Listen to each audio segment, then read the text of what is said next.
ignored it. For those who bothered to read newspapers and magazines during the 20s and 30s, it was there, the whole bloody mess. But as a nation, we did what I did. When I was value programming in Waco, Texas in the late 1940s, I knew all about bigotry, hate, prejudice. I knew about it all. But do you know what we did? We just ignored the whole thing because it was unpleasant.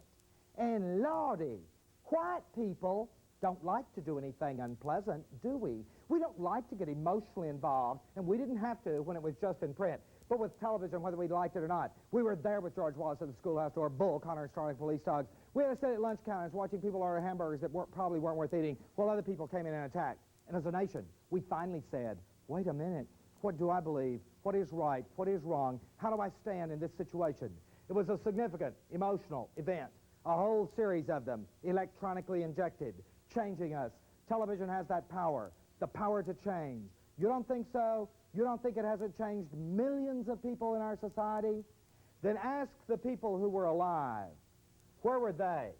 November 22nd, 1963, the day John Kennedy died in Dallas. They can remember the day, what they said, whether they cried, the color of the sky.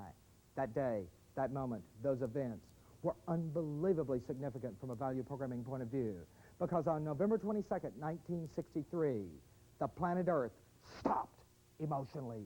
That is the first time in the recorded history of humans as we know it that around the world, hundreds of millions of people were simultaneously emotionally in-depth involved in a single experience, an experience so intense they will never forget it. The Kennedy assassination for these generations was unbelievably important. For these generations around the world, John Kennedy was a major hero. He was idealism personified. Had been elected on television. They lived in Camelot on television. He died for real on television. It wasn't fake like in the movies. It was real death, emotionally felt. When these people were 10 years old, they didn't know what the hell death was. When these generations were 10 years old, death was part of the adult world. They were shielded, insulated, isolated. But these generations value programmed watching their heroes die for real. John Kennedy, Martin Luther King, Bobby Kennedy, John Lennon. The world keeps stopping, and these people are scared. They think the world has gone mad. They value program with the blood, the death, the guts, the gore, the violence of the Vietnamese War, electronically mainlined into their thought processes, day after day as they sat in their own homes trying to eat their evening meal. And these people are different. Honestly, sincerely, completely different. They've had a hell of a lot of trouble articulating their differences over the past few years, but the differences are there, and they are real. They are so different that these generations will never go to war for this system again unless they themselves are directly, physically threatened. And if these people are counting on it, they better think again. It's not going to happen. They are whistling in the wind. It's changed. It's different. These people even hate differently. Look at the way we hated in World War II. People loved hating in World War II. They had so much fun hating in World War II. They had buttons, parades, stamps, posters, songs. Hate, hate, hate, hate, hate. It's fun. It's easy to hate a group of people. You can look at 30,000 people screaming Heil Hitler in a plaza in Berlin and go, get the crap. Wipe out all the Germans. Ooh, look at the Japs. Push a button. Vaporize the Japs. It's fun. It's easy to hate a group of people. But these people were asked to hate an individual Vietnamese mother holding her war-torn child. And they couldn't do it because these people thought about those people as individual human beings to be dealt with, not as masses to be vaporized. They're different, but they're different in a lot of other ways, too. Remember 1958? 1958 is the first time jet planes flew in North America. People couldn't believe it. New York to Miami, 600 miles an hour. They were absolutely fascinated. These people think jet planes are normal. These people think if you want to go somewhere, you get on jet and go. These people don't think that way at all. Trans World Airlines will tell you on national research studies, still, we see that in these two generations, probably 65% of these people have never even been on an airplane, much less a jet. Nor do they intend to get on one either. Because if you ask them, they'll tell you if God wanted us to fly, he would have given us wings. It's not normal. These people think it's totally normal. These people think superhighways are normal. They have always had superhighways. These people remember their kidneys bouncing all over back here.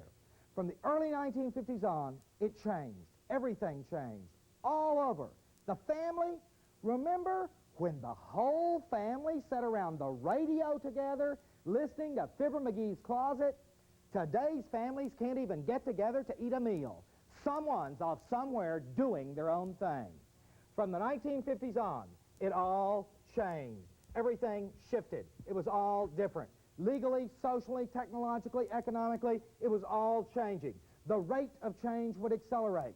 Recent studies indicate that because of the very real future shock phenomena, first defined by Alvin Toffler in the 1970s, but even more real in the 1980s, because of that phenomenon and the rate of change, there are now real, significant value differences, not perhaps 15 or 20 years apart, but 3 to 5 years apart. The rate of change continues to accelerate. Never in the history of any society has so much real, honest diversity existed in the gut-level values of its population. This is a very unique time, a very challenging time, and look at what's coming. Have you talked to a 10-year-old kid recently? If you haven't, you ought to catch one and talk to them. They are little bitty people growing up in the most amazing ways. They know so much, do so much, sense so much, and we have not been paying attention. Consider, for several years now, they have been using computers all the way down to the first grade. Right now, in that real world out there, 6-year-old children sit comfortably at computer terminals. 2 times 4 equals 8, 2 times 5 equals 10, the kid's going to grow up and think a computer is as normal as a light or a telephone. But that didn't happen to me. I value program before computers came in. I didn't get them academically. I don't understand computers.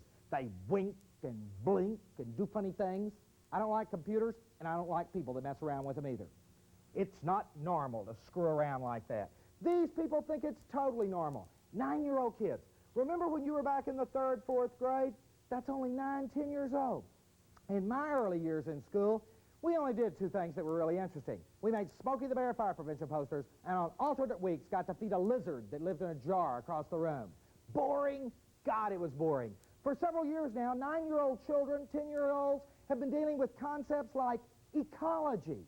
Most adults are still trying to learn how to spell ecology, much less talk about it intelligently. 9-year-old kids in today's world can talk about recreation for the future, transportation for the future, resources for the future. 9-year-old children in today's world can talk about ZPG, contraception, abortion. They know what those things are. If we'd ask them, they'd explain it to us. But that's not the way the world works. Because look across the system, as still, school board after school board says, thou shalt not have sex education in the classroom, because the kids can't talk about it. Some of them are doing it on the playground, much less talking about it in the classroom. Right now, within this society, slightly over 1 million teenage girls are getting pregnant each year. It is costing this country in excess of $4.5 billion to handle that problem. Isn't that enough of a statistic to tell some of these people over here that the world has changed? But no, by God, we've never done it before, and we're not going to do it right now, and that's the way it is, and you just better believe it. It's all changing. It's all different. A friend of mine who teaches in public schools says they tell a story that to them sort of sums it all up in terms of what's happened with the young people. They swear there was a kindergarten teacher out supervising a little 5-year-old kid. One of the little kids starts watching a jet contrail across the sky. The kid said, there goes Boeing 747s, powered by Pratt & Whitney. They developed 65,000 cubic. Well, it's rattling along. The other kid interrupted and said, stupid. He might know that's not a 747. It's an L-1011. It's not powered by Pratt & Whitney. It's powered by Rolls-Royce. They only developed 42,000 cubic. Bell rang. Recess was over. One little kid looked at the other and went, let's go back to stringing the damn beads now. And that's about where we are. In business, in education, in religion, in government, in every aspect of our society. An awful lot of people are still stringing the damn beads, still doing it the way they've always done it, because, by God, that's the way they know how to do it, and it won't work anymore. It's all changed. It's all different. Because look at this mess up here. This is the reality of our world. Your world, my world, our world. It's reality out there. It's people out there. Whether we like it, whether we understand it, whether we want to relate to it, whether you want to buy it off, wall it off, ignore it, however you want to handle it. The reality of the world and its people is a spectrum of gut-level values. From those programmed long ago, still intensely held, to those just now emerging. The spectrum grows broader. The challenge is unique. How do you deal with the diversity? Look at it from a business point of view. What sort of motivation will work with employees across this system? What about consumers? What products turns them on, turns them off? In education, how do we respond? What about the military, medicine? Literally every aspect of our lives needs to be examined in terms of the diversity of the gut-level values that exist out there. But we can understand. We can pull back. We can look objectively at the other people in the world and ask one basic question. Where were they when they were gut-level value programmed? And if we'll do that, if we'll try that, a new level of understanding develops. For just a few minutes, let's try it. If you talk to people in their 60s, they'll tell you that the world has gone to hell. Perhaps more accurately pot over the past few years, but nevertheless disintegrating. They'll tell you that it's all shifting, that the family's in big trouble. They're right, you know. The divorce rate continues to rise in our system. In fact, in the United States, we have the highest divorce rate of any nation in the world. Divorce rates are reaching 65, 70, perhaps even higher percentages all across our